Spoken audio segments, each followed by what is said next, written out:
গাজায় ত্রাণ সামগ্রী পৌঁছাতে কৌশলগত বিরতি ঘোষণা করেছে ইসরায়েল। এরপরেও অনাহারে থাকা গাজার কপাল খুলেই সেখানে লোক দেখানো মানবিকতার নতুন নাটক মঞ্চস্থ হচ্ছে। গাজায় বিমানে করে ত্রাণ ফেলছে জর্ডান ও সংযুক্ত আরব আমিরাত। কিন্তু জর্ডান ও আমিরাতের পতাকা আকাশে ত্রাণ দেখা যায়, ছোঁয়া যায় না। কারণ যে এলাকাগুলোতে ত্রাণ ফেলা হচ্ছে সেখানে ইসরায়েল সেনারা পাহারা দিচ্ছে। ত্রাণের কাছে গেলেই নির্বিচারে গুলি। জীবনের ঝুঁকি নিয়ে খাবার কুড়োতে যাওয়া গাজাবাসীর কাছে এ যেন এক বিভীষিকাময় খেলা, খাবারের জন্য জীবন বাজি ধরা। জর্ডান আর আমিরাত গর্ব করে বলছে গাজায় তারা মানবিক সহায়তা পাঠাচ্ছে, কিন্তু গাজার মানুষের চোখে তা যেন কাঁচা রসিকতা।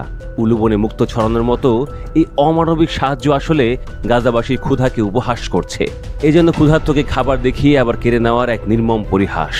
তথাকথিত মানবিকতার আড়ালে এই আরব দুই দেশ ইসরায়েলের হাতকেই শক্তিশালী করছে, গাজাবাসীর দুর্দশাকে আরো গভীর করছে।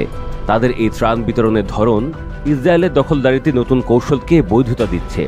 এই ঘটনা গাজাবাসীর মনে গভীর ক্ষোভ আর অবিশ্বাস তৈরি করছে, কারণ তাদের চোখে জর্ডান আর আমিরাত এখন ত্রাতা নয়, বরং নীরব ভিলেন। কারণ যে ত্রাণ পৌঁছায় না বরং মৃত্যু ডেকে আনে, তা কিভাবে সহায়তা হয় এমন প্রশ্ন তুলছেন গাজার বাসিন্দারা। যুদ্ধের শুরু থেকেই গাজায় অবস্থান করছেন নেভিন সালেহ নামের এক নারী। চোখের সামনে পেটের 6 সন্তানকে ক্ষুধার জ্বালায় কাতরাতে দেখেছেন তিনি। ইসরায়েল প্রতিদিন 10 ঘন্টার সামরিক অভিযান বন্ধের ঘোষণা দেওয়ায় ও বিভিন্ন দেশ থেকে ত্রাণ আসতে থাকায় কিছুটা আশায় বুক বেঁধেছিলেন তিনি। ভেবেছিলেন এবার হয়তো সন্তানদের মুখে খাবার তুলে দিতে পেরে ওদের হাসি দেখবেন, কিন্তু না, তার সে স্বপ্ন পূরণ হয়নি। তিনি বলেন, যুদ্ধের কারণে গত 4 মাসে একটাও তাজা ফল বা সবজি খেতে পারা যায়নি। কোনো মুরগি, মাংস, ডিম এগুলো তো চোখেই দেখিনি।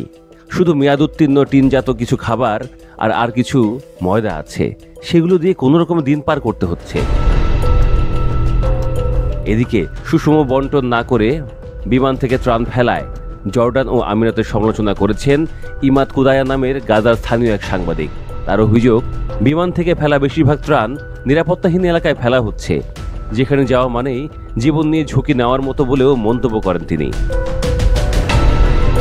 এদিকে বিমান থেকে ত্রাণ ফেলা কিছুটা উপকারে আসলেও গাজায় ত্রাণ পাঠানোর একমাত্র কার্যকর ও টেকসই উপায় হল সড়ক পথ বলে মন্তব্য করেছেন যুক্তরাজ্যের পররাষ্ট্রমন্ত্রী ডেভিড ল্যামি। তিনি বলেছেন, সড়ক পথেই ত্রাণ সরবরাহ বাস্তবায়ন করতে হবে।